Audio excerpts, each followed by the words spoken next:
ओम श्री जगदम्बिकाय नमः।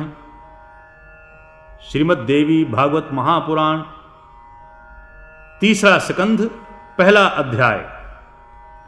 जनमेजय जी ने पूछा, भगवन, आपने अंबा यज्ञ द्वारा देवी के आराधन करने की आज्ञा दी है, अतः वे कौन देवी हैं, कैसे और कब प्रकट हुई? हे ब्राह्मण, साथ ही विस्तार पूर्वक ब्रह्मांड की उत्पत्ति भी कहिए, क्योंकि भूदेव ब्रह्मांड के विषय में जो कुछ कहा गया है तथा वह जैसा जो है, ये सभी बातें आप जानते हैं। मैंने सुना है कि ब्रह्मा, विष्णु और रुद्र ये तीन सगुण देवता हैं। व्यास जी कहते हैं, राजन, तुम्हारी बुद्धि बड़ी विशाल है। अभी तुमने जो पूछा है कि ब्रह्मा आदि की उत्पत्ति कैसे हुई, सो वह महान कठिन विषय है। एक समय की बात है कि गंगा के तट पर सर्व ज्ञान संपन्न मुनिवर नारद जी विराजमान थे। वेद के सर्वोत्कृष्ट ज्ञाता उन मुनि का मुझे दर्शन हुआ। कुशल प्रश्न हो जाने के पश्चात मैंने नारद जी से पूछा। मैंने कहा, हे मुने, आप बुद्धिमान हैं, मुझे बताने की कृपा कीजिए कि इस विस्तृत ब्रह्मांड के प्रधानकर्ता कौन हैं। कितने ही आचार्य भवानी को संपूर्ण मनोरथ पूर्ण करने वाली बतलाते हैं।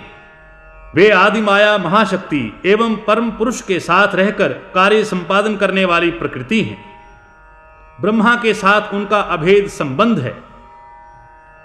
वे अखिल विश्व की अधीश्वरी हैं। सगुण, निर्गुण एवं कल्याणमय उनका विग्रह है। वैष्णवी, शांभवी, ब्राह्मी, वासवी, वाराही, नारसिंही तथा अद्भुत महालक्ष्मी नाम से वे विख्यात हैं। उन्हीं से वेद प्रकट हुए हैं। व्यास जी कहते हैं, तुमने जो बातें पूछी हैं वे ही मैंने मुनिवर नारद जी से पूछी थी। नारद जी ने कहा, व्यास जी, प्राचीन समय की बात है, यही संदेह मेरे हृदय में उत्पन्न हो गया था। तब मैं अपने पिता अमित तेजस्वी ब्रह्मा जी के स्थान पर गया और उनसे इस समय जिस विषय में तुम मुझसे पूछ रहे हो उसी विषय में मैंने पूछा। मेरे प्रश्न पर लोक पितामह ब्रह्मा जी मुझसे कहने लगे। ब्रह्मा जी ने कहा, बेटा, मैं इस प्रश्न का क्या उत्तर दूं? यह प्रश्न बड़ा ही जटिल है। हे महाभाग, तुम भगवान विष्णु से इसका समुचित समाधान पा सकते हो। पूर्व काल में सर्वत्र जल ही जल था। स्थावर जंगम जितने प्राणी हैं, इनमें कोई भी नहीं थे। तब कमल से मेरी उत्पत्ति हुई। मैं कमल की कणिका पर बैठकर विचार करने लगा, इस अगाध जल से मैं कैसे उत्पन्न हो गया। यूं विचार करके मैं जल में उतरा। 1000 वर्ष तक पृथ्वी का अन्वेषण करता रहा। इस पर भी मुझे उस जल का कहीं और छोर नहीं मिला। इतने में आकाशवाणी हुई, तप करो, तप करो। तब मैंने तपस्या आरंभ कर दी।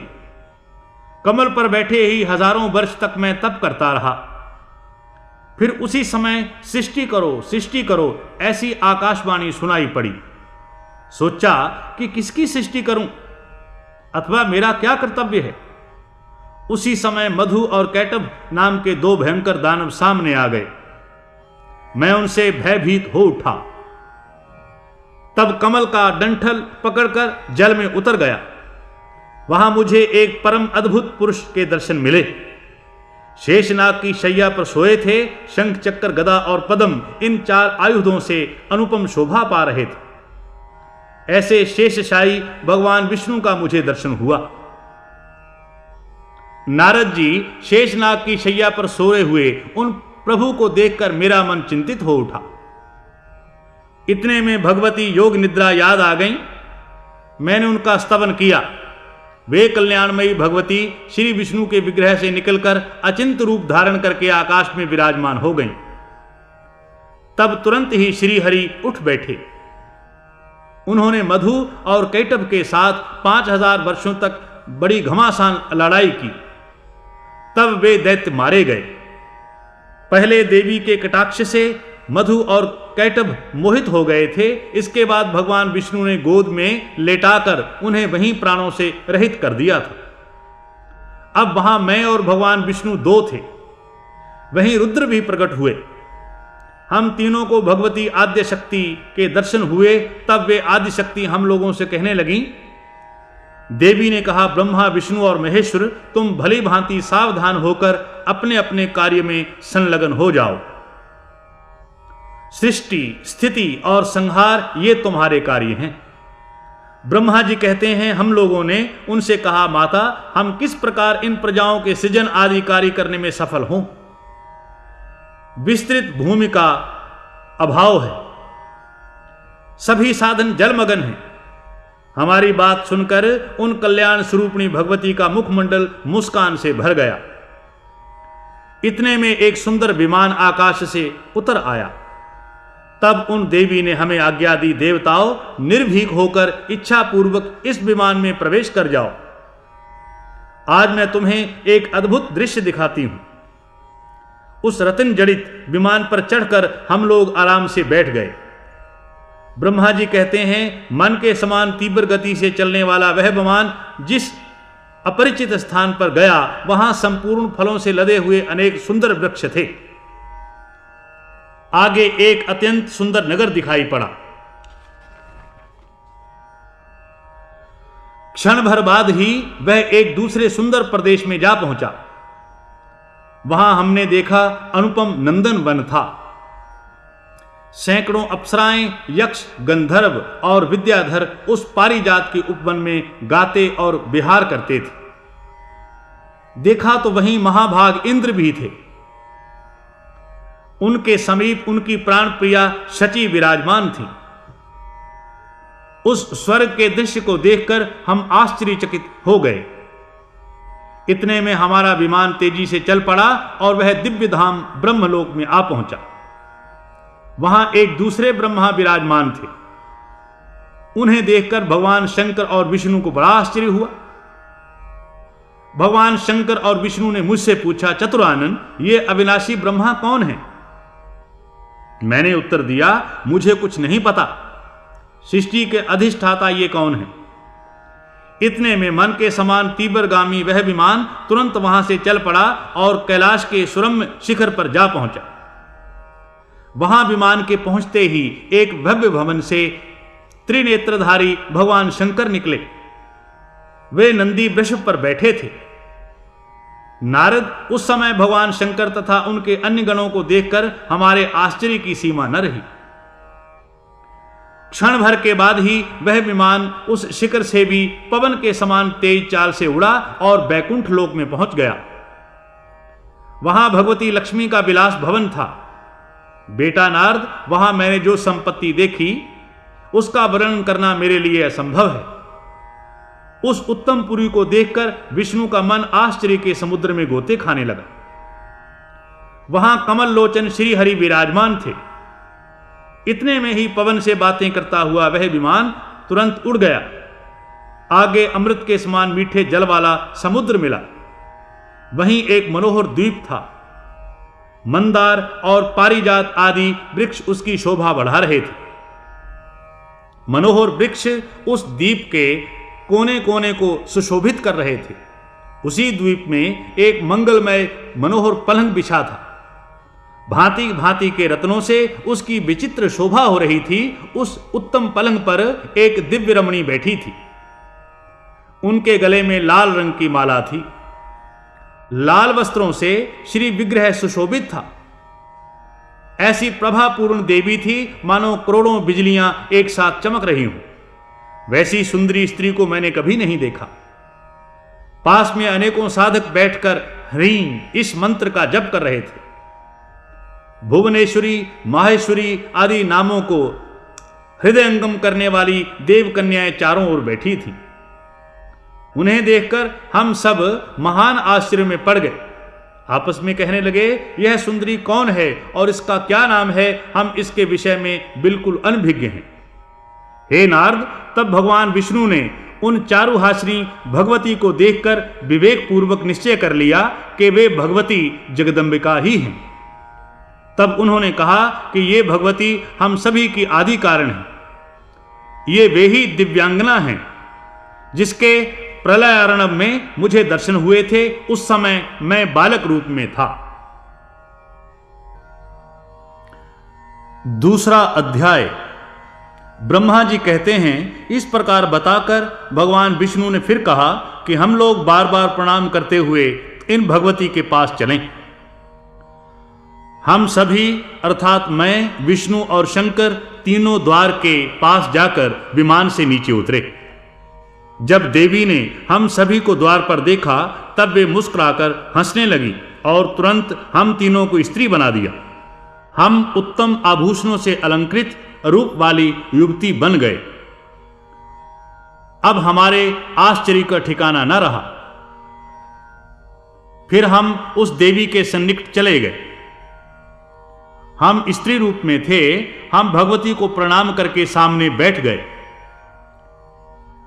वहां देवी की हजारों सहेलियां विराजमान थीं। हे नारद, मैंने जो वहां अद्भुत दृश्य देखा वह बतलाता हूं। भगवती भुवनेश्वरी के चरण कमल के समान कोमल थे। नख स्वच्छ थे और दर्पण का काम दे रहे थे। भगवती के नख में ही मुझे स्थावर जंगम सारा ब्रह्मांड, ब्रह्मा विष्णु रुद्र वायु अग्नि यमराज सूर्य चंद्रमा वरुण कबीर त्वष्टा इंद्र पर्वत समुद्र नदियां गंधर्व अप्सराएं विश्वावसु चित्रकेतु श्वेत चित्रांगद नारद तुम्बुरु हाहा हुहु अश्विनी कुमार वसुगण सिद्ध साध्य पितरों का समुदाय शेष प्रभृति सभी नाग किन्नर उर्ग राक्षस बैकुंठ ब्रह्मलोक तथा पर्वत श्रेष्ठ कैलाश ये सब के सब दिखाई पड़े। वहीं मेरा जन्म स्थान कमल था। उसी पर मैं चार मुख वाला ब्रह्मा बैठा था। शेषशायी भगवान विष्णु दिखाई पड़ रहे थे। मधु कैटभ भी दृष्टिगोचर हुए। विष्णु और शंकर का मन भी आश्चर्य से भर गया। तब मैं, विष्णु और रुद्र तीनों ने मान लिया कि ये देवी अखिल जगत की जननी हैं। हम उन देवी की झांकी करते रहे। इतने में पूरे 100 वर्ष का समय व्यतीत हो गया। स्त्री वेश में परिणत श्री विष्णु ने समय अनुसार उन भगवती भुवनेश्वरी की स्तुति आरंभ कर दी। भगवान विष्णु बोले, प्रकृति देवी को नमस्कार है, जो कल्याण स्वरूपिणी है, मनोरथ पूर्ण करने वाली है तथा बुद्धि एवं सिद्धि स्वरूपा है। उन भगवती को बारंबार नमस्कार है। तुम्हारे बनाए हुए जितने भुवन हैं, तुम्हारे इस शक्ति संपन्न नख दर्पण में हमें उनकी झांकी मिल रही है। तुम महाविद्या स्वरूपिणी हो। तुम्हारा विग्रह कल्याणमय है। तुम संपूर्ण मनोरथ पूर्ण कर देती हो। मैं बार बार तुम्हारे चरणों में मस्तक झुकाता हूं। भगवान शंकर बोले, देवी, यदि महाभाग विष्णु तुम ही से प्रकट हुए हैं तो उनके बाद उत्पन्न होने वाले ब्रह्मा भी तुम्हारे ही बालक हुए। हे शिवे, संपूर्ण संसार की सृष्टि करने में तुम बड़ी चतुर हो। माता पृथ्वी जल पवन आकाश अग्नि ज्ञानेन्द्रिय कर्मेंद्रिय बुद्धि मन और अहंकार ये सब तुम ही हो। इस चराचर जगत को तुम ही बनाती हो। हे माता, ब्रह्मा विष्णु और महेश का रूप धारण करके तुम ही संसार की रचना करती हो। ब्रह्मा जी कहते हैं, अद्भुत तेजस्वी। भगवान शंकर के यूं स्तुति करने पर भगवती जगदंबिका ने नवारण मंत्र का स्पष्ट उच्चारण किया। सुनकर महादेव जी को अपार हर्ष हुआ। भगवती के चरणों में मस्तक झुकाकर वे वहीं बैठ गए। मैं भी महामाया जगदंबिका के चरणों पर गिर पड़ा और मैंने उनसे कहा, हे माता, तुम अखिल जगत की सृष्टि करने वाली शुद्ध स्वरूपा हो। हे भवानी, तुम एक हो, आद्य शक्ति हो। संपूर्ण स्वतंत्र वेदों ने तुम्हारा यूं ज्ञान कराया है। हे माता, तुम्हारे संपर्क से ही मैं ब्रह्मा सृष्टि करने में, विष्णु पालन करने में और शंकर संहार करने में कुशल हैं। यदि आज तुमसे अलग हो जाएं तो हम सबकी शक्ति कुंठित हो जाएगी। वेद कहते हैं, एकमेवा द्वितीयम ब्रह्म। तो क्या यह आत्म स्वरूपा तुम ही हो अथवा वह कोई और ही पुरुष है? मेरे इस संदेह को दूर करने की कृपा करो। किसी महान पुण्य के प्रभाव से ही मुझे तुम्हारे चरणों की सेवा सुलभ हुई है। तुम स्त्री हो अथवा पुरुष, यह रहस्य भी मुझे विशद रूप से कृपा करके बतलाओ। तीसरा अध्याय। ब्रह्मा जी कहते हैं, इस प्रकार मैंने भगवती जगदम्बिका से विनय पूर्वक पूछा। तब वे मधुर वाणी से बोली। देवी ने कहा, मैं और ब्रह्म एक ही हैं। मुझ में और इन ब्रह्म में कभी किंचन मात्र भी भेद नहीं है। जो वे हैं वही मैं हूं और जो मैं हूं वही वे हैं। बुद्धि के भ्रम से भेद प्रतीत हो रहा है। ब्रह्मा जी, इस सारे संसार में मैं ही व्यापक रूप से विराजमान हूं। संपूर्ण देवताओं में विभिन्न नामों से मैं विख्यात हूं। मैं शक्ति रूप धारण करके पराक्रम करती हूं। गौरी, ब्राह्मी, रौद्री, बाराही, वैष्णवी, शिवा, वारुणी, कौबेरी, नारसिंही और वासवी सभी मेरे रूप हैं। हे ब्रह्मा जी, मुझ शक्ति के प्रयाण कर जाने पर समस्त प्राणी निष्प्राण हैं। हे देवताओं, अब मेरा कार्य सिद्ध करने के लिए विमान पर बैठकर तुम लोग शीघ्र पधारो। कोई कठिन कार्य उपस्थित होने पर जब तुम मुझे स्मरण करोगे तब मैं सामने आ जाऊंगी। देवताओं, मेरा तथा सनातन परमात्मा का ध्यान तुम्हें सदा करते रहना चाहिए। हम दोनों का स्मरण करते रहोगे तो तुम्हारे कार्य सिद्ध होने में किंचित मात्र भी संदेह नहीं रहेगा। ब्रह्मा जी कहते हैं, इस प्रकार कहकर भगवती जगदम्बिका ने हमें विदा कर दिया। यात्रा काल में हमारे विमान पर चढ़ते ही वह द्वीप, वह देवी और सुधा सागर सब के सब अदृश्य हो गए। पुनः हमें विमान ही दिखने लगा। दूसरी कोई वस्तु दिखाई नहीं पड़ी।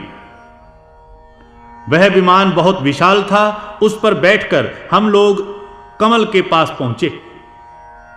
वहां केवल जल ही जल था और मधु एवं कैटभ नाम दुर्धर्ष दानव श्रीहरि के हाथ से काल के ग्रास बन चुके थे। चौथा अध्याय। नारद जी ने कहा, पिताजी, आप देवताओं के भी आराध्य देव हैं। तीनों गुणों का जो स्वरूप है उसे मैं विस्तार पूर्वक जानना चाहता हूं। ब्रह्मा जी ने कहा, निष्पाप नारद, तीन अहंकारों की तीन शक्तियां हैं। वे ज्ञान शक्ति, क्रिया शक्ति और अर्थ शक्ति के नाम से विख्यात हैं। हे नारद, अब उनके कार्यों का निरूपण करूंगा। तामसी द्रव्य शक्ति से शब्द, स्पर्श, रूप, रस और गंध, इन पांच तन मात्राओं की उत्पत्ति बतलाई जाती है। आकाश का गुण शब्द, वायु का गुण स्पर्श, अग्नि का रूप, जल का गुण रस और पृथ्वी का गुण गंध है। द्रव्य शक्ति से संबंध रखने वाले दसों जब एकत्रित होकर सब प्रकट होते हैं तब इन्हें तामस अहंकार, ये उत्पन्न सृष्टि कहा जाता है। सात्विक अहंकार से संबंध रखने वाली जो ज्ञान शक्ति है उससे दिशा, वायु, सूर्य, वरुण, अश्विनी कुमार, 5 ज्ञानेंद्रिय और 5 अधिष्ठात्री देवता तथा बुद्धि प्रभृति अंतःकारणों के अधिष्ठाता चंद्रमा, ब्रह्मा, रुद्र और चौथा क्षेत्रज्ञ तथा मन सहित 15 प्रकट होते हैं। सात्विक अहंकार की यह सृष्टि सात्विक सृष्टि के नाम से विख्यात है। रस और गंध, इन 5 गुणों से पृथ्वी परिपूर्ण है। इस प्रकार सभी वस्तुओं के सम्मेलन से ब्रह्मांड की उत्पत्ति कही जाती है। ये सभी जीव मिलकर ब्रह्मांड को स्थिर रखते हैं। 84 लाख प्राणी कहे गए। व्यास जी बोले, राजन, मेरे पूछने पर नारद जी ने यह सभी प्रसंग विस्तार पूर्वक मुझे समझा दिया। वास्तव में जिससे यह सारा जगत व्याप्त है उसी परम शक्ति की आराधना करनी चाहिए। कार्य भेद से वही शक्ति कभी सगुण और कभी निर्गुण भाव से विराजमान हो जाती है। तुम उन्हीं का भजन और पूजन करो। वही महाकाली, महालक्ष्मी और महासरस्वती हैं। संपूर्ण प्राणियों की अधिष्ठात्री देवी हैं। प्रसंगवश अस्पष्ट नाम उच्चारण करने पर भी वे अभिलषित दुर्लभ पदार्थों को प्रदान कर देती हैं। वन में व्याघ्र आदि हिंसक जानवरों को देखकर डर जाने से ए यूं बिंदु रहित नाम का उच्चारण होने पर भी मनोरथ पूर्ण हो गया था। राजन, इस विषय में सत्यव्रत ब्राह्मण का उदाहरण सामने है। सत्यव्रत नाम का एक महान मूर्ख निरक्षर ब्राह्मण था। किसी कोल के मुख से सुनकर प्रसंगवश उसने उसका उच्चारण किया। अनुस्वार का उच्चारण उसने नहीं किया, केवल ए उतना ही उच्चारण किया। फिर भी वह एक बड़ा भारी विद्वान बन गया। ए कार के उच्चारण करने से ही उस पर भगवती परम प्रसन्न हो गईं। दया से ओत प्रोत रहने वाली उन भगवती परमेश्वरी ने उस ब्राह्मण को कविराज बना दिया। 5वां अध्याय। जनमेजय ने पूछा, वह द्विश्रेष्ठ ब्राह्मण सत्यव्रत कौन था? भगवती इतने से कैसे प्रसन्न हो गईं? हे मुने, मन को मुग्ध करने वाली यह कथा विस्तार पूर्वक कहने की कृपा कीजिए। सूत जी बोले, इस प्रकार राजा जनमेजय के पूछने पर सत्यवती नंदन व्यास जी परम उदार, पवित्र एवं मधुर वचन कहने लगे। व्यास जी ने कहा, राजन, यह पुराण संबंधी पावन कथा मैं कहता हूं, सुनो। एक समय की बात है, मैं पवित्र तीर्थों में भ्रमण करता हुआ पुण्य भूमि नैमिषारण्य में पहुंच गया। वहां बहुत से मुनि विराजमान थे। उस समय उन ब्राह्मणों के समाज में कथा आरंभ हो रही थी। जमदग्नि जी ने सामने बैठकर मुनियों से इस प्रकार पूछा। जमदग्नि बोले, मुनियों, किसकी उपासना करनी चाहिए? कौन देवता अभीष्ट फल प्रदान कर सकते हैं? इस प्रकार मुनिवर जमदग्नि के पूछने पर लोमस जी ने कहा, हे जमदग्ने, तुमने यह जो प्रश्न किया है, इस विषय में अब मैं कहता हूं, सुनो। सभी कल्याणकामी पुरुषों को चाहिए कि वे महाशक्ति की उपासना करें। उपासना करने पर वे तुरंत वर देने में तत्पर हो जाती हैं। मुनिवरों, एक परम पावन कथा कहता हूं, सुनो। कैसे एक अक्षर के उच्चारण करने से ही ब्राह्मण ने मोक्ष प्राप्त कर लिया था। कौशल देश में सोमदत्त नाम का विख्यात कोई एक ब्राह्मण रहा करता था। पुत्र प्राप्ति के लिए उसने सविधि पुत्रेष्टि यज्ञ आरंभ किया। कुछ समय व्यतीत होने पर देवदत्त की सुंदरी पतिव्रता स्त्री ने गर्भ धारण किया। ब्राह्मण पत्नी का नाम रोहिणी था। नक्षत्र भी रोहिणी था। उसी शुभ मुहूर्त में उस रोहिणी नामक भार्या ने पुत्र को जन्म दिया। उन्होंने अपने पुत्र का नाम उतथ्य रखा। वेदाध्ययन की विधि उपस्थित होने पर गुरुदेव उतथ्य को पढ़ाने लगे, किंतु उतथ्य ने एक शब्द भी उच्चारण नहीं किया। वह मूर्ख की भांति चुपचाप बैठा रहा। फिर पिता ने उसे बहुतेरे ढंग से पढ़ाया, किंतु उस मूर्ख की बुद्धि ठीक रास्ते पर नहीं आई। वह मूर्ख के समान पड़ा रहा। फिर तो पिता देवदत्त चिंता के समुद्र में डूबने लगे। तपस्वी तथा इतरजन थे। उन सब में इस बात का प्रचार हो गया कि उतथ्य मूर्ख है। जब सारी जनता, पिता माता एवं बंधु बांधव सभी उतथ्य की निंदा करने लगे, तब उस ब्राह्मण के मन में वैराग्य उत्पन्न हो गया। वह वन में जाने लगा। गंगा के तट पर एक पवित्र स्थान था। वहीं सुंदर कुटी बनाकर वह जंगल के फल मूल खाकर ही जीवन व्यतीत करने लगा। वहां मन और इंद्रियों पर संयम रखते हुए वह रहने लगा। उत्तम नियम यह बना लिया, अब कभी भी झूठ नहीं बोलूंगा। यों उस सुरम्य आश्रम पर ब्रह्मचर्य पूर्वक उसका समय व्यतीत होने लगा।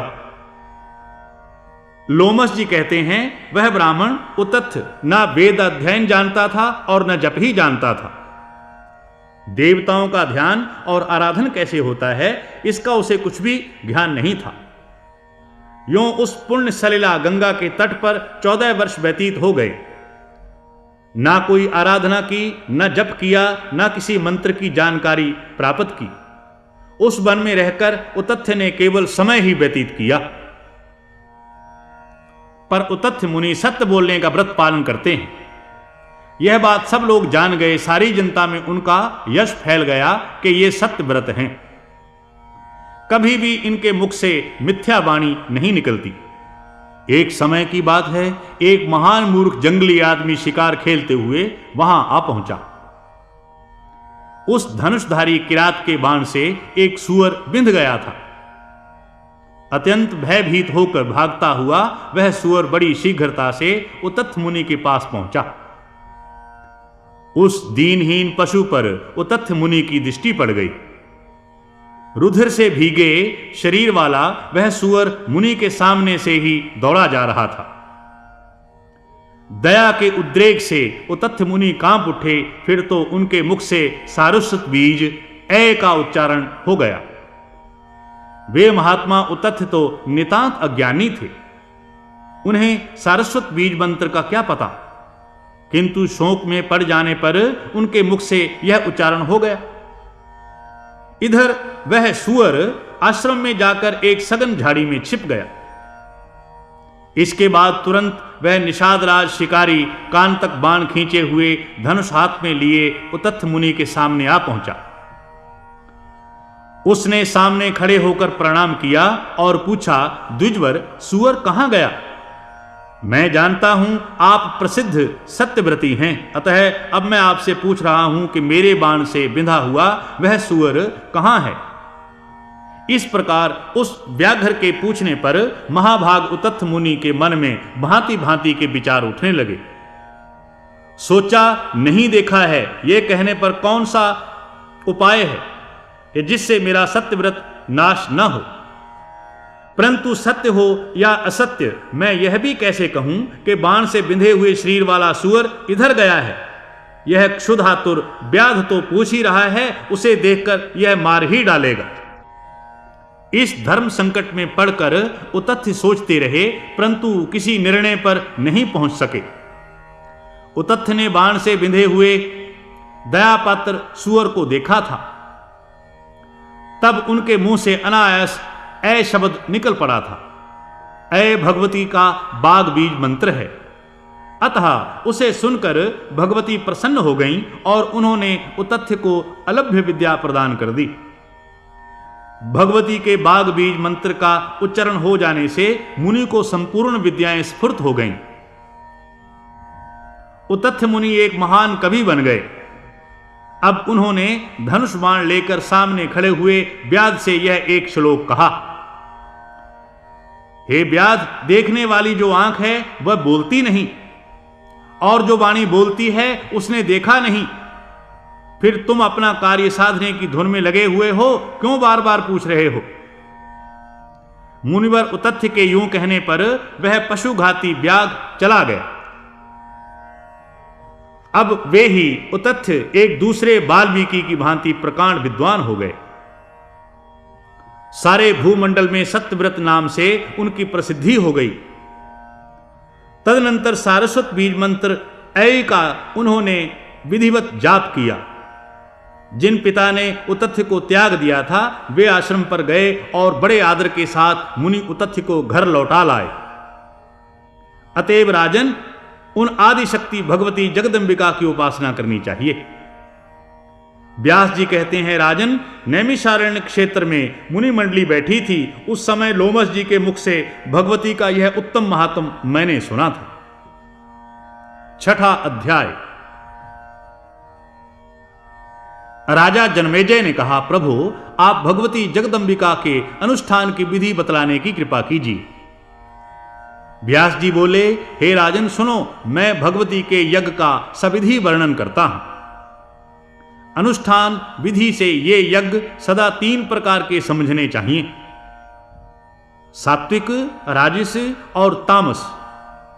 मुनियों के लिए सात्विक, राजाओं के लिए राजस और राक्षसों के लिए तामस होते हैं। ज्ञानी एवं वैराग्यों के लिए ज्ञानमय यज्ञ कहा गया है। हे राजन, यदि द्रव्य शुद्धि, क्रिया शुद्धि और मंत्र शुद्धि से यज्ञ संपन्न हो तो पूर्ण फल प्राप्त होता है। अन्याय से उपार्जन किए हुए द्रव्य द्वारा जो पुण्य कार्य किया जाता है, वह ना तो इस लोक में कीर्ति दे सकता है और ना परलोक में ही उससे कुछ फल मिल सकता है। हे राजेंद्र, तुम्हारे सामने की बात है, पांडवों ने सर्वोत्तम राजसूय यज्ञ किया था। समाप्ति के समय प्रचुर दक्षिणाएं बांटी गई थी।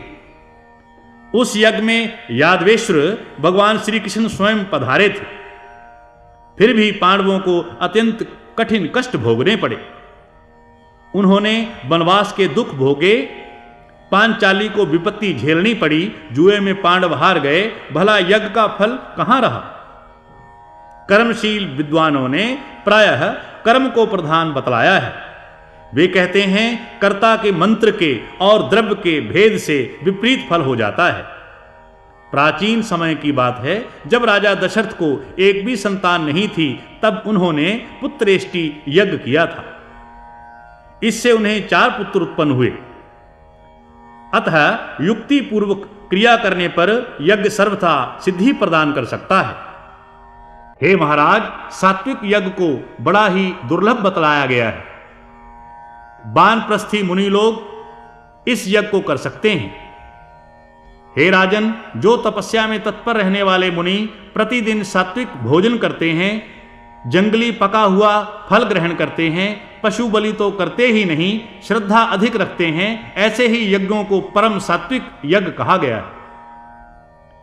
जिनमें प्रचुर द्रव्य खर्च किया जाए, वे यज्ञ सुसंस्कृत होने पर भी क्षत्रियों के तथा वैश्यों के लिए तथा अभिमान पूर्वक संपन्न होने वाले यज्ञ शूद्रों के लिए बतलाए गए हैं। महात्माओं ने कहा है कि अभिमान बढ़ाने वाले को पूर्ण तामस यज्ञ दानवों के होते हैं।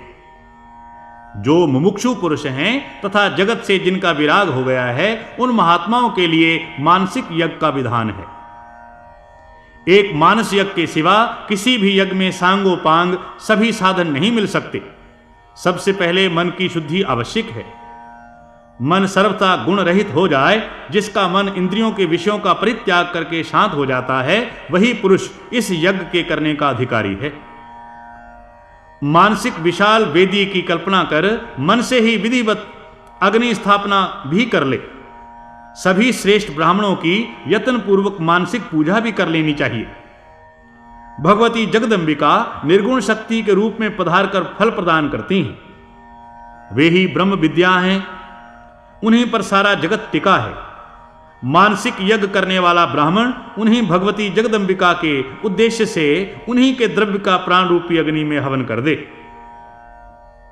तदनंतर शांत चित्त से समाधि लगाकर परब्रह्म स्वरूपा भगवती परमेश्वरी का ध्यान करे। जिस समय पुरुष संपूर्ण प्राणियों में परब्रह्म विराजमान हैं तथा परब्रह्म में ही सारे प्राणी हैं यूं देखने लगता है, तब उसे परम मंगलमयी भगवती जगदंबिका की झांकी होने लगती है। हे राजन, उस समय उस पुरुष के मायक सभी कार्य जल भुन जाते हैं।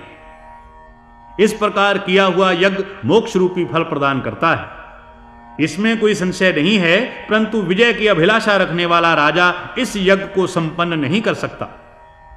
हे राजन, अभी कुछ दिन पहले तुमने जो सर्प यज्ञ किया था, वह तो तामस यज्ञ है, क्योंकि नीच तक्षक के वैर को स्मरण रखते हुए प्रतिहिंसा की भावना से वह यज्ञ किया गया था। उस यज्ञ में करोड़ों सर्पों को तुमने आग में भून डाला। हे महाराज, अब तुम विधि पूर्वक विस्तार के साथ वह देवी यज्ञ करो जिसका अनुष्ठान सृष्टि के पूर्व काल में भगवान विष्णु ने किया था। सर्वप्रथम वेद के उत्तम ज्ञाता एवं विधि के पूर्ण जानकार ब्राह्मण होने चाहिए, जिन्हें देवी के बीज मंत्र का विधान मालूम हो तथा जो मंत्र के उच्चारण की शैली को भलीभांति जानते हों। वे ब्राह्मण याचक बनाए जाएंगे, तुम ही यजमान रहोगे। हे महाराज, इस प्रकार विधि पूर्वक यज्ञ करके उससे मिले हुए पुण्य फल को अर्पित कर अपने पिता का उद्धार करो। हे निष्पाप, तुम्हारे पिता वैसे ही ब्राह्मण के शाप जनित तोष से दूषित हो चुके हैं। साथ ही सांप के काटने से राजा का जो श्रीरांत हुआ, उससे भी दुर्मरण सिद्ध हो जाता है। मृत्यु के समय भूमि पर कुशा बिछाकर उस पर वे नहीं सुलाए गए थे, बीच में ही उनकी मृत्यु हो गई थी। हे कुरुश्रेष्ठ, तुम्हारे पिताजी मरते समय स्नान दान आदि कुछ भी न कर सके थे। वे राजमहल में ऊपर कोठे पर थे और वहीं श्वास की गति बंद हो गई। वहीं सांप के काटने से उनके प्राण निकल गए। अतः हे राजेंद्र, तुम अपने पिता के उद्धार के सत्कार्य में संलग्न हो जाओ। 7वां अध्याय। राजा जन्मेजय ने कहा, द्विजवर, अब आप भगवती की महिमा विशद रूप से बताने की कृपा करें। हे विप्रवर, देवी की महिमा सुनने के पश्चात मैं उनका उत्तम यज्ञ अवश्य करूंगा। व्यास जी कहते हैं, राजन, देवी का उत्तम चरित्र मैं कहूंगा। अभी एक प्राचीन इतिहास विस्तार से कह रहा हूं, सुनो। हे राजेंद्र, कोसल देश में एक सूर्यवंशी राजा हो चुके हैं। वे महान तेजस्वी राजा पुष्य के सपुत्र थे। उनका नाम ध्रुव संधि था। उनकी रानी मनोरमा ने शुभ घड़ी में एक उत्तम पुत्र को जन्म दिया। उस लड़के का नाम सुदर्शन रखा गया। दूसरी रानी लीलावती ने भी 1 महीने बाद सुंदर पुत्र प्रसव किया। हे राजन, महाराज ध्रुव संधि उन दोनों के प्रति एक समान प्रेम रखते थे। लाड़ प्यार में उन्होंने कभी भी भेदभाव नहीं बरता।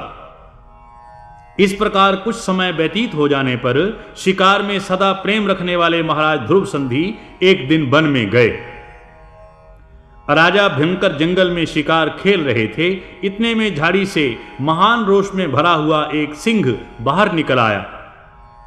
उस सिंह ने अपने तीखे नखों से झपटकर राजा को चीर डाला। महाराज ध्रुव संधि की मृत्यु सुनकर सभी श्रेष्ठ मंत्री वन में गए और उनके मृतक शरीर का दाह संस्कार कराया।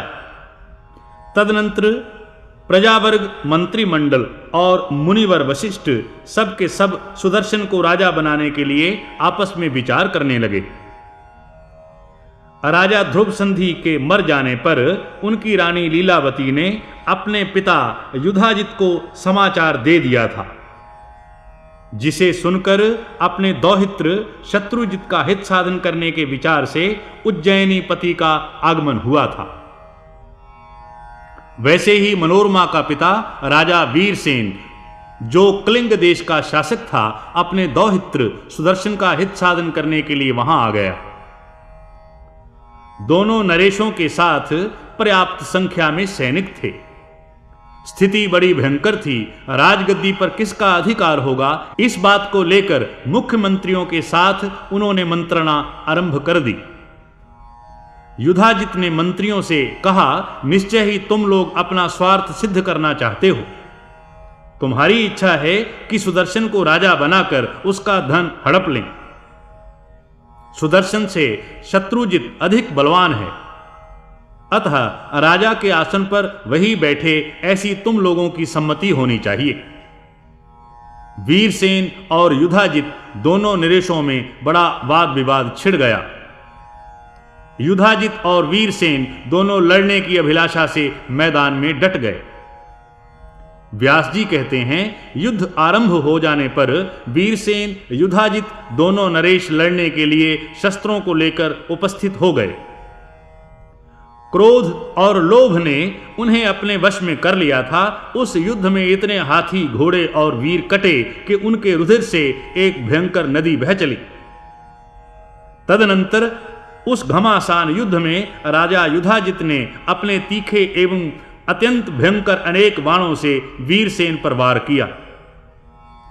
बाणों के भीषण आघात से राजा वीरसेन निष्प्राण होकर सदा के लिए भूमि पर सो गए। पिताजी ने रणांगण में शरीर त्याग दिया। यह समाचार सुनकर मनोरमा भय से घबरा उठी। अवश्य ही नीच युधाजित राज्य के लोभ से मेरे पुत्र को मार डालेगा। यह बड़ा ही पापी है। क्या करूं, कहां जाऊं? पिताजी युद्ध में काम आ गए। पुत्र बिल्कुल बालक है। लोभ में असीम पाप भरा हुआ है। लोभी प्राणी पिता, माता, भाई, गुरु एवं अपने बंधु बांधवों को भी मार डालता है। यदि पापी युधाजित मेरे पुत्र को मार डालेगा तो फिर मैं भी क्या करूंगी? मेरी सौत जो लीलावती है, वह भी सदा से वैर ठाने रहती है। सुना जाता है इस दाह को लेकर ही इंद्र ने विमाता दिति के गर्भस्थ बालक को 7 टुकड़ों में काट डाला था। इसके बाद फिर 7 के 7 भाग किए थे। उस समय इंद्र ने अपने वज्र को अत्यंत छोटा बनाकर उसे हाथ में ले माता दिति के उदर में प्रवेश किया था। वे ही 49 पवन अब भी द्युलोक में विराजमान हैं। मैंने पहले भी सुना है कि पूर्व काल में एक रानी ने सौत का गर्भ नष्ट करने के लिए उसे भोजन में विष दे दिया था। कुछ समय व्यतीत हो जाने पर उसके बच्चा पैदा हुआ, तब भी उस बालक की देह में विष सटा था। इसी से वह बालक भूमंडल में सगर नाम से विख्यात हुआ। रानी मनोरमा के शरीर पर एक अच्छी साड़ी बची थी। उसने दासी का हाथ पकड़ा और बच्चे को लेकर गंगा के तट पर गई। भय से अत्यंत घबराकर वह तुरंत नाव पर बैठी और पुण्य सलिला गंगा को पार करके चित्रकूट पहुंच गई। डर के कारण व्याकुल होकर वह तुरंत भरद्वाज जी के आश्रम में चली गई। मुनिवर भरद्वाज ने कहा, पवित्र व्रत का आचरण करने वाली कल्याणी, तुम यहां निर्भय होकर रहो और अपने पुत्र का भरण पोषण करो। हे विशाल लोचने, अब तुम्हें शत्रु का भय बिल्कुल नहीं करना चाहिए। इस सुंदर पुत्र की रक्षा करो, तुम्हारा यह पुत्र राजा होगा। व्यास जी बोले, इस प्रकार मुनिवर भरद्वाज जी के कहने पर रानी मनोरमा का चित्त शांत हो गया। अब वह मुनि की दी हुई कुटी में निश्चिंत होकर रहने लगी। 8वां अध्याय। व्यास जी कहते हैं, युद्ध समाप्त हो जाने पर महाबली युधाजित लड़ाई के मैदान से लौटकर अयोध्या पहुंचा। जाते ही वध कर डालने की इच्छा से मनोरमा और सुदर्शन को खोजने लगा। युधाजित ने दौहित्र शत्रुजित को विधि पूर्वक राजगद्दी पर बैठाकर मंत्रियों को कार्यभार सौंप दिया और स्वयं उज्जैनी नगरी को चला गया। व्यास जी बोले, यूं दिन बीतते गए। जब वह सुकुमार बालक सुदर्शन कुछ बड़ा हो गया, तब सब तरह से निर्भय होकर मुनि कुमारों के साथ खेल कूद में भी शामिल होने लगा। एक समय की बात है, एक मुनि कुमार वहां आया और हास्य के रूप में विदल्ल को क्लीब इस नाम से पुकार उठा। इस क्लीब शब्द में जो क्ली एक अक्षर है, वह सुदर्शन को स्पष्ट सुनाई पड़ा और तुरंत याद हो गया। अब अनुस्वारहीन उस शब्द को ही वह बार बार रटने लगा। क्ली यह काम बीज नामक भगवती जगदंबिका का बीज मंत्र है। वही मंत्र सुदर्शन के मन में जम गया। इस समय सुदर्शन की अवस्था केवल 5 वर्ष की ही थी। राजकुमार सुदर्शन मन ही मन इस काम बीज क्ली का जप करता हुआ खेलने खाने लगा। सोने पर भी उसे मंत्र की स्मृति दूर नहीं होती थी। कामबीज मंत्र के प्रभाव से ही उसे सांगोपांग धनुर्वेद, नीति शास्त्र तथा संपूर्ण विद्याएं भली भांति प्राप्त हो गईं। एक समय की बात है, राजकुमार सुदर्शन को भगवती ने साक्षात दर्शन देकर कृतार्थ किया। उन जगदंबिका के दर्शन पाकर राजकुमार सुदर्शन का मुख प्रसन्नता से खिल उठा। जगत जननी की कृपा से उसे धनुष, बहुत से तीखे बाण, तूणीर और कवच मिल गए थे। काशी नरेश की एक लाडली कन्या थी, उसका नाम शशिकला था। उस कन्या शशिकला ने सुना समीप ही वन के मुनि आश्रम में कोई एक राजकुमार रहता है। सर्वलक्षण संपन्न वह राजकुमार सुदर्शन नाम से विख्यात है। शूरवीर होने के साथ ही वह ऐसा सुंदर है मानो दूसरा कामदेव ही हो। तब उसके मन में सुदर्शन को पति बनाने की इच्छा जग उठी।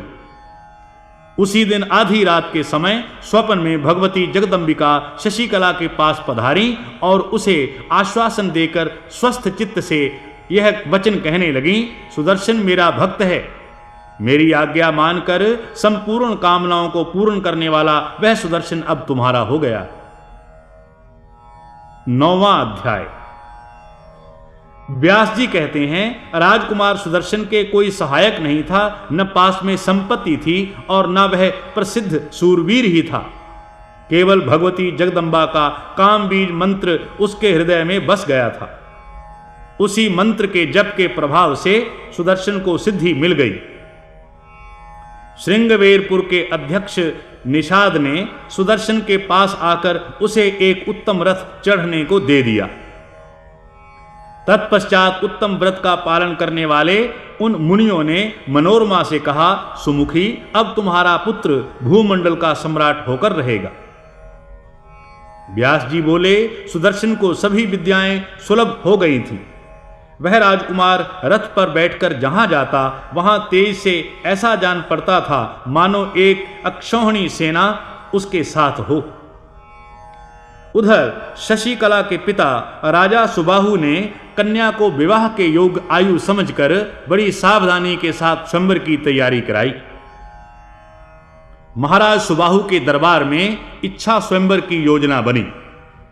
शशिकला का मन उद्विग्न हो गया। उसने अपनी एक सखी से कहा, तुम एकांत में जाकर मेरी माता से यह बात कह दो कि मैं अपने मन में ध्रुव संधि के कुमार को पति रूप में वरण कर चुकी हूं। भगवती जगदम्बा की कृपा से वह राजकुमार मेरा पति बन चुका है।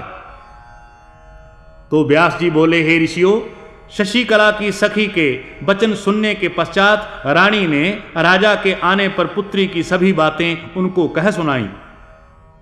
सुनकर महाराज सुबाहु बड़े आश्चर्य में पड़ गए। बार बार हंसते हुए वे अपनी भार्या विदर्भ राजकुमारी से सच्ची बात कहने लगे। सुंदरी, तुम उस बालक के विषय में जानती हो ना? वह राज्य से निकाल दिया गया है, निर्जन वन में अकेले ही अपनी मां के साथ रहता है। भला वह निर्धन छोकरा मेरी कन्या का पति होने का अधिकार कैसे बन सकता है? तुम उससे कह दो कि एक से एक बढ़कर संपत्तिशाली नरेश स्वयंवर में आने वाले हैं। व्यास जी कहते हैं, हे राजन, यह सुनकर शशिकला ने उसी क्षण एक ब्राह्मण को भरद्वाज मुनि के आश्रम पर भेजा। उसने उस ब्राह्मण से प्रार्थना की कि आप इस प्रकार सुदर्शन के पास जाइए जिससे मेरे पिताजी इस समाचार को न जान सकें, और सुदर्शन को मेरी ओर से कह दीजिए, मेरे माता पिता की सारी तैयारी मेरे स्वयंवर विवाह के लिए हो चुकी है, किंतु मैं तो बड़ी प्रसन्नता के साथ सब तरह से आपको ही पति रूप में वरण कर चुकी हूं। इस प्रकार कहने पश्चात दक्षिणा देकर शशिकला ने उस ब्राह्मण देवता को भेज दिया। उस ब्राह्मण ने शीघ्र ही भरद्वाज जी के आश्रम पर जाकर सुदर्शन को सारी बातें बता दी और फिर वह लौट आया। व्यास जी कहते हैं, राजन, अपने पुत्र सुदर्शन को स्वयंवर में जाने की तैयारी करते देख उसकी माता मनोरमा के मन में महान कष्ट होने लगा। वह कहने लगी, पुत्र, आज तुम कहां जाने की तैयारी कर रहे हो? अरे, वह समाज तो राजाओं का है जिसने तेरे पिता को मार डाला था। वह राजा भी स्वयंवर में आएगा। वहां अकेले जाने पर संभव है वह तुम्हें भी मार डाले। सुदर्शन ने कहा, कल्याणमयी मां, होनी तो होकर ही रहेगी। भगवती की कृपा से मेरे मन में तो भय का नाम तक भी नहीं है। व्यास जी बोले, माता मनोरमा अत्यंत भयभीत होने के कारण कांप उठी। उसने कहा, बेटा, मैं भी तुम्हारे साथ चलूंगी। यूं कहकर वह अपनी दासी को साथ लेकर घर से निकल पड़ी। ब्राह्मणों ने आशीर्वाद दिए। अब वे सभी हर्षपूर्वक वहां से चल पड़े। रघुवंशी सुदर्शन, मनोरमा और धाय तीनों एक ही रथ पर चढ़कर समय अनुसार काशी पहुंच गए। उनके आने का समाचार पाकर वहां के राजा सुबाहु ने उनका समुचित प्रकार से स्वागत किया।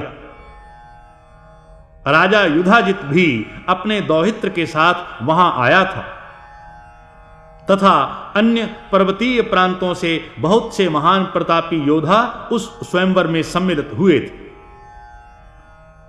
10वां अध्याय। व्यास जी कहते हैं, दूसरे दिन शुभ मुहूर्त में राजा सुबाहु ने अपने भव्य भवन पर राजाओं को बुलाया। अनेकों उत्तम मंच बने थे। मनोहर अलंकारों से अलंकृत नरेश आकर उन मंचों पर बैठ गए। इतने में महाराज सुबाहु के भवन पर बाजों की गगनभेदी ध्वनि होने लगी। उस समय वह राजकुमारी स्नान करके आई थी। वस्त्राभूषणों से सुसज्जित थी। विवाह में धारण करने योग्य सभी पदार्थ उसके शरीर की शोभा बढ़ा रहे थे। वह ऐसी दिव्य मूर्ति बन गई थी मानो साक्षात लक्ष्मी हो। तब पिता सुबाहु ने मुस्कुराकर उससे कहा, बेटी उठो और हाथ में फूलों की माला लेकर सभा भवन में चलो। देखो आज वहां बहुत से राजा आए हुए हैं।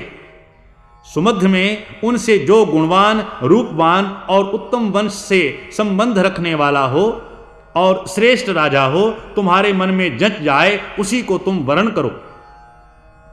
शशिकला बोली, पिताजी मेरा यह निश्चय है कि मैं उपस्थित राजाओं के समक्ष नहीं जाऊंगी।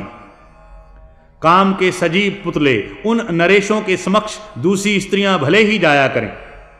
आप यदि मेरा कल्याण चाहते हैं तो किसी अच्छे दिन विवाह की विधि संपन्न करके सुदर्शन के हाथ मुझे समर्पण कर दें।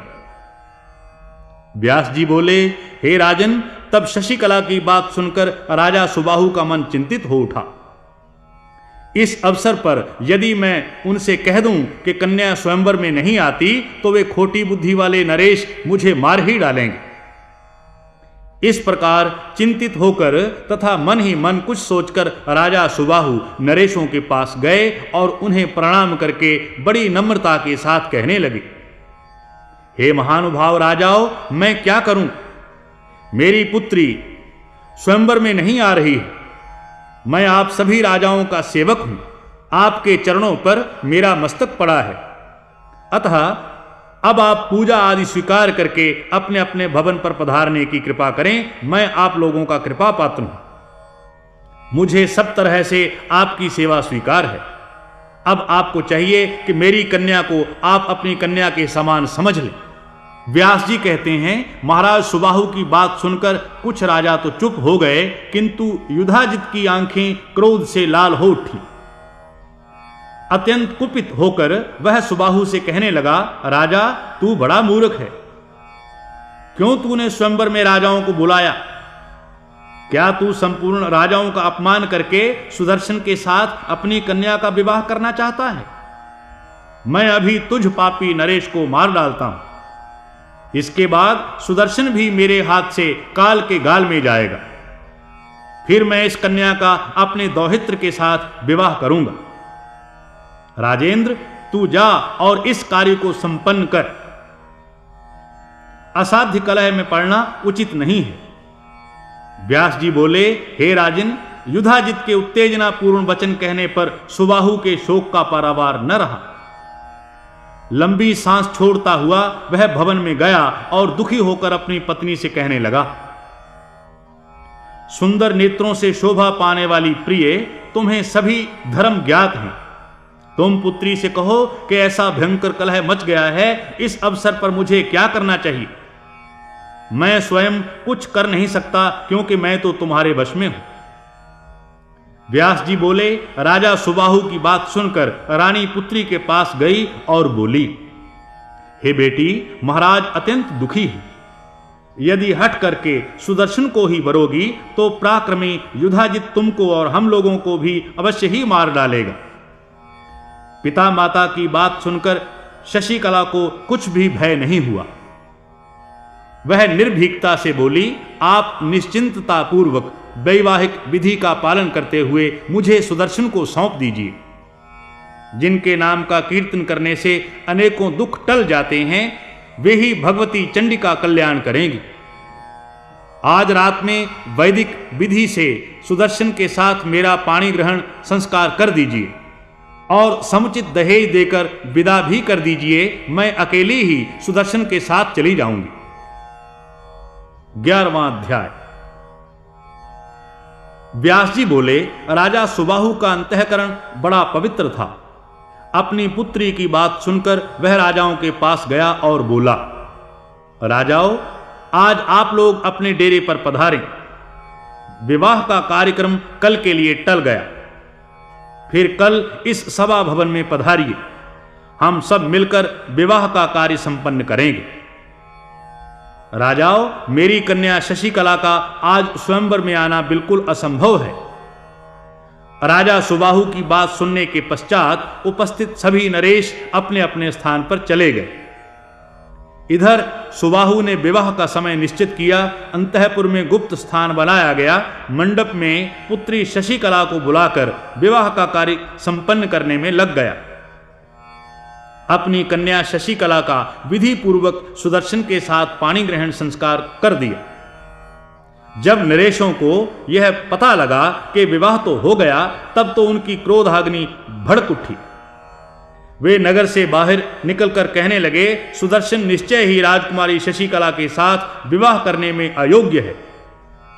हम आज ही उस कलंकी राजा सुबाहु और कुमार सुदर्शन को मारकर राज्य लक्ष्मी सहित शशिकला को छीन लेंगे। शंख, नगाड़े और भेरियां बज उठी। शत्रुजित अपने सैन्य बल से संपन्न होकर सुदर्शन को मारने के लिए समरांगण में उपस्थित हुआ। उसका नाना युधाजित सहायक बनकर कवच पहने हुए खड़ा था। तदनंतर युधाजित आगे बढ़कर सुदर्शन के पास जा पहुंचा। शत्रुजित सुदर्शन का भाई था, फिर भी सुदर्शन को मारने के लिए वह युधाजित के साथ वहां पहुंच गया। क्रोध के वशीभूत होकर वे तीनों तीक्ष्ण बाणों से एक दूसरे पर प्रहार करने लगे। घमासान युद्ध आरंभ हो गया। तुरंत काशी नरेश महाराज सुबाहु भी अपने जामाता सुदर्शन की सहायता करने के लिए विशाल सेना के साथ वहां पहुंच गए। इस प्रकार रोमांचकारी भीषण संग्राम होने लगा। इतने में अकस्मात सिंह पर बैठी हुई भगवती दुर्गा वहां साक्षात प्रकट हो गईं। उनकी भुजाएं भांति भांति के आयुधों से विभूषित थीं। उनका मनोहर विग्रह उत्तम आभूषणों से अलंकृत था। उस समय भगवती को देखकर वे सब के सब नरेश अत्यंत आश्चर्य में पड़ गए। कहने लगे, सिंह पर बैठी हुई ये देवी कौन हैं और कहां से प्रकट हो आई? सुदर्शन ने भगवती के दर्शन पाकर महाराज सुबाहु से कहा, राजन देखिए, ये परम आराध्य मां भगवती मुझ पर कृपा करने के लिए यहां पधारी हैं। तब युधाजित अत्यंत कुपित होकर अपने पक्ष के राजाओं से कहने लगा, अरे तुम लोग भय से घबराकर क्यों खड़े हो गए? राजकुमारी के साथ ही इस दर्शन को मार डालो। इस निर्बल छोकरे ने हम बलशाली वीरों का बड़ा अपमान किया है और अब कन्या को लेकर निर्भयता पूर्वक चला जा रहा है। सिंह पर बैठी हुई एक स्त्री को देखकर क्या तुम लोग डर गए? तब भगवती दुर्गा क्रोध से तमक उठी। उन्होंने युधाजित को लक्ष्य करके बाण बरसाने आरंभ कर दिए। उस समय भगवती जगदम्बा अनेक रूपों में विराजमान थी। उन्होंने अपने हाथों में तरह तरह के आयुध धारण कर रखे थे। अत्यंत भयंकर युद्ध हुआ। कुछ ही देर में युधाजित और शत्रुजित दोनों रथ से गिर पड़े और उनकी जीवन लीला समाप्त हो गई। फिर दुख दूर करने वाली भगवती दुर्गा को प्रसन्न करने के लिए महाराज सुबाहु उनकी स्तुति करने लगे। सुबाहु बोले, हे जगत को धारण करने वाली देवी, आपको नमस्कार हो।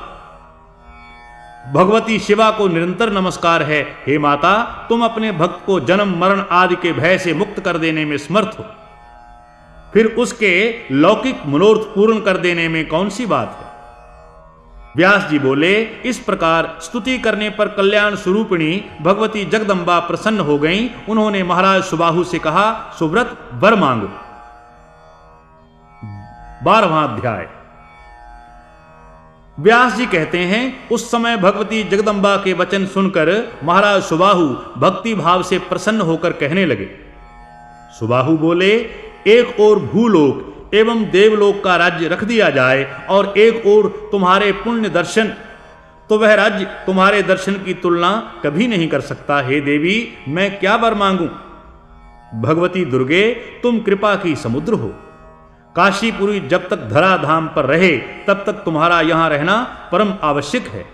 बस मुझे यही वर देने की तुम कृपा करो। भगवती दुर्गा ने कहा, राजन, काशीपुर में मेरा निरंतर निवास होगा। संपूर्ण प्राणियों की रक्षा करने के लिए जब तक पृथ्वी रहेगी तब तक मैं यहां रहूंगी। व्यास जी कहते हैं, उस समय सुदर्शन ने अत्यंत नम्र होकर बड़े विस्तार के साथ उनकी स्तुति की। भगवती वहां से पधार गईं। व्यास जी बोले, अयोध्या जाने पर सर्वप्रथम महाराज सुदर्शन अपने सुहृदों के साथ राजभवन में गए। वहां शत्रुजित की माता शोक में डूब रही थी। उन्होंने उसे प्रणाम किया कि तुम्हारे पुत्र शत्रुजित एवं पिता युधाजित संग्राम में मेरे हाथों नहीं मारे गए। वे युद्ध भूमि में पहुंचे ही थे कि भगवती दुर्गा ने उनके प्राण हर लिए। इसमें मेरा कुछ भी अपराध नहीं है। होनी किसी के टाले नहीं टलती, वह होकर ही रहती है। व्यास जी कहते हैं, सुदर्शन के यूं कहने पर लीलावती लज्जित सी हो गई। वह सुदर्शन से कहने लगी, पुत्र, मैं बड़ी अपराधिनी हूं। मुझे ऐसी दशा प्राप्त होने में मेरा पिता युधाजित ही कारण बना। विमाता लीलावती की यह बात सुनकर राजकुमार सुदर्शन ने उसके चरणों में मस्तक झुकाया। तदनंतर वे अपने भव्य भवन में गए, जहां पहले से ही मनोरमा जाकर ठहरी थी। उधर महाराज सुबाहु ने काशी में भगवती दुर्गा की श्रेष्ठ प्रतिमा बनवाकर उसे मंदिर में भक्ति पूर्वक पधराया। सब लोग प्रेम और भक्ति में निमग्न होकर विधि के साथ भगवती दुर्गा की पूजा करने लगे। 13वां अध्याय। जनमेजय ने पूछा, द्विजवर, नवरात्र व्रत करने का क्या फल है और किस विधि का पालन करना चाहिए? व्यास जी बोले, राजन, चैत्र और आश्विन के पवित्र महीने में भक्ति पूर्वक यह पूजा होनी चाहिए। अमावस्या के दिन ही उत्तम सामग्री एकत्रित कर लेनी चाहिए।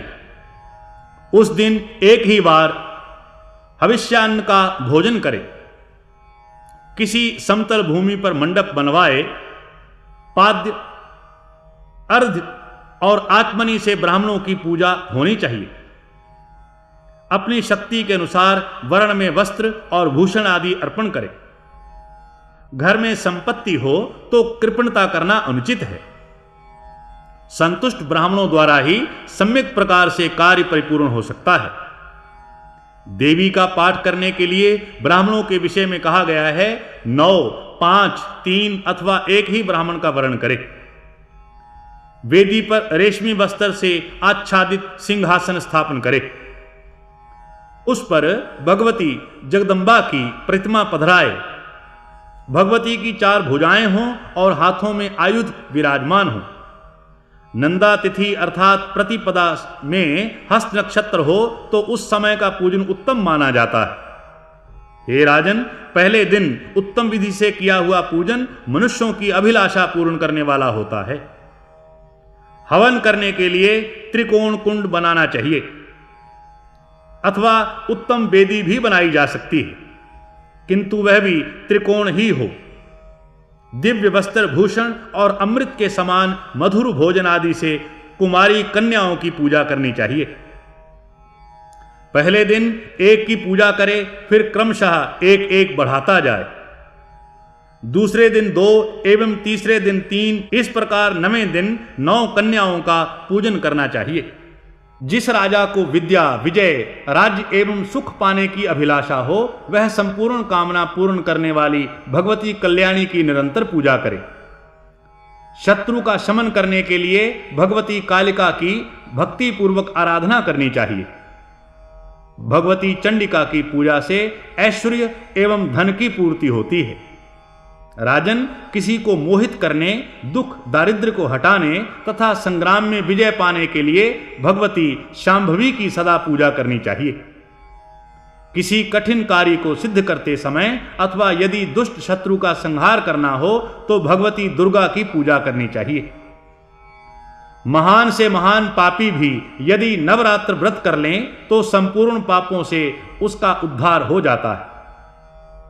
प्राचीन समय की बात है, एक निर्धन वैश्य था। वह महान दुखी था। राजन, कौशल देश के किसी सज्जन ने उसका विवाह भी कर दिया था। उसके बहुत से बाल बच्चे हो गए थे, पर उनकी क्षुधा कभी शांत नहीं होती थी। उत्तम गुणों के कारण उसका नाम भी सुशील रख दिया गया था। दरिद्रता से अत्यंत घबराकर उस भूखे वैश्य ने एक शांत स्वभाव मुनि से पूछा, सुशील ने कहा, ब्राह्मण देवता, आज मुझ पर कृपा करके यह बताओ कि मेरी दरिद्रता कैसे दूर हो सकती है। मेरी छोटी बच्ची और बच्चे भोजन पाने के लिए सदा रोते रहते हैं। व्यास जी बोले, राजेंद्र, इस प्रकार सुशील वैश्य के पूछने पर उत्तम व्रत का पालन करने वाले उस ब्राह्मण को बड़ी प्रसन्नता हुई। उसने वैश्य से कहा, वैश्यवर, तुम अब श्रेष्ठ नवरात्र व्रत करो। इसमें भगवती जगदम्बा की पूजा, हवन और ब्राह्मण भोजन कराना होगा। इस व्रत के सर्वदा पालन करने से ज्ञान और मोक्ष तक सुलभ हो जाते हैं। सुख और संतान की वृद्धि होती है तथा शत्रु के पैर नहीं टिक सकते। भगवान राम राज्य से च्युत हो गए थे, उन्हें सीता का वियोग हो गया था। उस समय किष्किंधा में उन्होंने यह व्रत किया था। नवरात्र व्रत करके भगवती जगदम्बा की विधिवत उपासना की, तब उन्हें जनक नंदिनी सीता प्राप्त हुई थी। व्यास जी कहते हैं, हे राजन, ब्राह्मण की यह बात सुनकर उस वैश्य ने उसे अपना गुरु बना लिया। साथ ही माया बीज नामक भुवनेश्वरी मंत्र की उससे दीक्षा ले ली। फिर नवरात्र व्रत करके संयम पूर्वक उत्तम भक्ति के साथ उसने जप आरंभ कर दिया। 9वें वर्ष के नवरात्र में अंतिम अष्टमी के दिन आधी रात के समय भगवती प्रकट हुई और उन्होंने इस वैश्य को अपने दर्शन दिए। साथ ही विविध प्रकार के वर देकर उसे कृतकृत्य कर दिया। यहां श्रीमद् देवी भागवत का तीसरा